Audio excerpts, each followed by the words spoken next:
Oh, Ano pa akong nakita sa yung video pre, part 2 pa man to pre.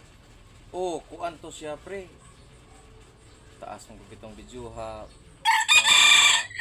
Moabot dito siya mga part 8. Ah, amo na ba pre? Kaya, taas rin kag buhok lagi pre. Sa una, taas sigog buhok pre, mga 3 years ka pin pre, taas sigog buhok. Kaya nagpaputol ko kay alimuot mo kayo. Amo ba pre? Hmm.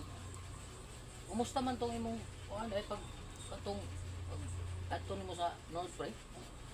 Okay raman pero gamay rin kong na video ato kay nagdali ang sabod ko ato god.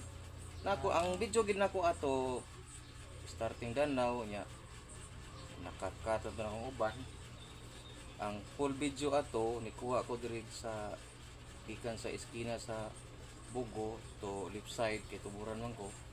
Naatay full video ato diri sa eskina sa Bugo padong dito sa eskina sa San Remigio. Awa pa na human break eh. Dilan sa nato dalion kita asma itong video ha. Ano ba? Ito, ha? Kita ko sunod sa part 3 nimo anak pre. Oh, ang part 3 ana pre murag nindot kay mag mingaw na kitong area na kong gigian nga mga part 4 na tanaw na ko murag mukabat na siya mga part 8. Oh, ana. Kato nga part 8 pre.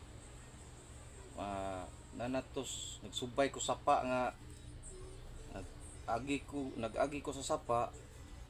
Pindot to nga video kay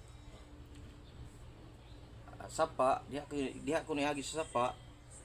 Pindot ilang sapa dito pre kay ug way baha karsada pero ug magbaha adi ka agi ang motor. Mao ba? Nindot to siya nga area tong akong giagian. Paabuton nanto nato kay di pa sad na ingon nga ato ginang ipusot-pusot og post. Hinayon lang nato, maabot ra gyapon ta ato. Anak pre. Sige lang po. Sunod lang gyapon to nga video pre. Kay ganahan kag share, share lang. Oo.